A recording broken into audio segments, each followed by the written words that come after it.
And as long as we have the blue dust, we'll never run out of flying dust. Sometimes they're MCU superheroes, and other days they're giving voice to amazing animated characters. Today, we're taking a look at the varied animated characters in some of our favorite movies and TV shows that are performed by Marvel actors. Which performer wrote to the production team asking to be part of their show?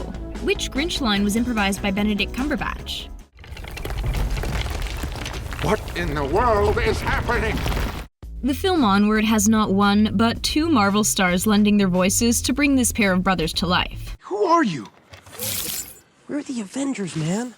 During press for the movie, Pratt said that it was one of the most emotional films he'd ever experienced working on in his career, in part because of his personal connection to the material. No, I have three. Remember, his beard was scratchy, had a goofy laugh, and he used to play drums on his feet. Pratt said that the brotherly relationship he portrays with Holland feels similar to his relationship with his actual brother. For Holland, it was a pretty special experience as well. Tapping into any brain, just let me go! Explaining that, this film has made me love my dad even more. After watching this wonderful film, we'll call their loved ones and tell them how much they love them and appreciate them. Ryan Reynolds was fascinated when he first saw the fully rendered version of Pikachu because of just how skilled the work of the animators was. It was a bit of a shock to see just how real the Pikachu felt and how well the character suited the voice, and of course, vice versa. Harry faked his own death. Or somebody else faked Harry's death. One of the reasons Reynolds was excited about being part of Pokémon Detective Pikachu was because it's a movie he knew he could share with his children, since it was slated to be such a family film. I was excited to do a film that my kids would love. For me, that's a big one. It makes sense, since so many of his past projects definitely weren't what he'd want to show to his young kids at the time. A while before she took to the screen as Black Widow, Johansson spent some time with Spongebob SquarePants. The actress was just 19 years old at the time. Johansson was the voice of Princess Mindy. Here, take this. A mermaid living underwater who whips out some mermaid magic to support Patrick and SpongeBob in the Spongebob SquarePants movie. SpongeBob, wherever you are, you better hurry! Filming Spies in Disguise was quite the feat for the Spider-Man actor. Super nerd, which is me, I always seem to play the nerd, has to kind of step up and help him save the day. His role as scientist Walter Beckett was the very first full-length film he did voiceover for. A hydrothermal explosion is about to melt your face off. While Holland had loads of interactions with his co-star in the movie, he didn't actually meet Will Smith in person in the entire 2.5 years they were making the film. Pretend like you're a normal person talking to a much cooler normal person. The actors were based in different cities while recording, Holland in New York and Smith in Los Angeles. It was only during press that they actually got to meet. The Marvel actor pair got a chance to put their spy skills to work when they did an escape room together.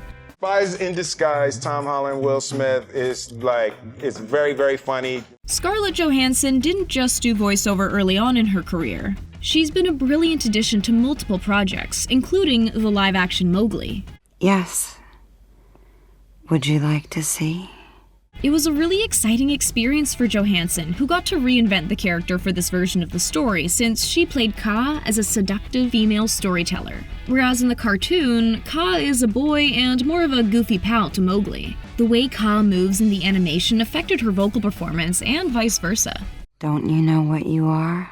I know what you are. When Pratt heard about the Lego Movie 2 years before it was even made, the actor was extremely excited by what sounded like a film that would speak to adults and children alike in a creative way. I just was blown away at the inventiveness, the creativity. For the second Lego Movie, he took on the role of Rex Dangervest and was able to bring a different vocal quality to the screen. Emmet was perkier and higher pitched. Wow, my own Rex Vest! While he got to go with a rougher sound for Dangervest's voice. Trust me, it's ruled by an alien queen and she'll try to brainwash your friends. Andy Serkis was extremely impressed while he was directing Doctor Strange actor Benedict Cumberbatch in the Mowgli film. For one, he gave a very physical performance and was actually wearing a head-mounted camera to capture his movements for the film. Part of what made this role a standout for the actor was how Cumberbatch brought out the layers of personality and shared a character who, while he was a villain, was also complex in his own right. You do not want to challenge me. The animated film The Pirate Fairy saw none other than Loki of the MCU as Captain James Hook. Exactly. We needed a captain. Hiddleston not only shares his speaking voice in the film, but his singing as well. When asked about the experience, Hiddleston said he had the time of his life. Part of the reason he loves voice work so much is because of the challenge of telling a story and only having his voice to express himself. Look at that man having so much fun being him. Doctor Strange played another legendary character, the Grinch. Benedict Cumberbatch would get really into the character's physicality while in the recording booth, to the point that he actually had to be cautious not to ruin the quality of the voice recording. You will not see me later, and I will not be celebrating! Cumberbatch had a lot of fun and even improvised while he was in the booth. The line, Yeah, have a nice life, was made up on the spot while recording, and since it suited the role and film, it managed to be included. Tessa Thompson, aka Valkyrie, had a strong connection to the live-action film Lady and the Tramp. I think you can be on your way now. Thanks for your help. In a press interview, she said it was one of the greatest love stories ever told. The classic spaghetti kiss scene was actually the first time that she thought about romance when she was young. The actress has another personal connection to the role as well. She is the proud owner of a rescue pup. The actress credited her dog counterpart as an excellent performer and expressed the joy that came with giving a voice to a real animal she got to interact with. Look, I have been on the street, maybe for not as long as you, but I have done it. When we think of Black Widow, we don't usually think of music, but Scarlett Johansson actually had a fairly solid music career in the 2000s, releasing multiple albums and EPs as well as being part of a girl group. The actress got to show off her voice when she played Ash and sang Set It All Free in the film Sing. When asked about working on recording the film, Johansson said the experience was so fun and free. Who could ask for anything better than that? You guys okay? Did Frozone's voice sound familiar to you? Hey. That isn't gonna hold them long. Samuel L. Jackson did the voice for the animated character in both The Incredibles and The Incredibles 2. That is freaky. When it came to making the second film, Jackson said it was a relief because so many fans had been inquiring after the first one came out. Iron Man himself made a cameo in Family Guy, only not as the Avenger, but instead as Lois's long-lost brother who was once locked away in an insane asylum. He's feeding. He killed twice and he's gonna do it again.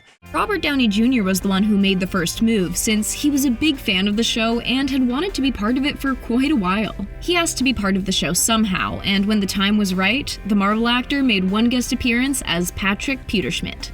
The Ant-Man actor was the very first person who brought to life the fiancé to Susan, Derek Dietl, in Monsters vs. Aliens. No, Susan, you're like really glowing. You're green. When the TV series short came around, actor Nolan North took over the role. For both the first and second LEGO movies, none other than the MCU's Maria Hill, aka Cobie Smulders, was the voice of LEGO Wonder Woman. He's off having a separate standalone adventure. The actress said it was really fun because she felt like she was part of a mini Avengers in the LEGO world. Taking a look behind the mic reminds us just how talented so many of our favorite Marvel actors are. Who knew Tom Holland and Will Smith could develop such strong chemistry while recording on opposite sides of the country? Which of these animated characters voiced by an MCU performer surprised you most?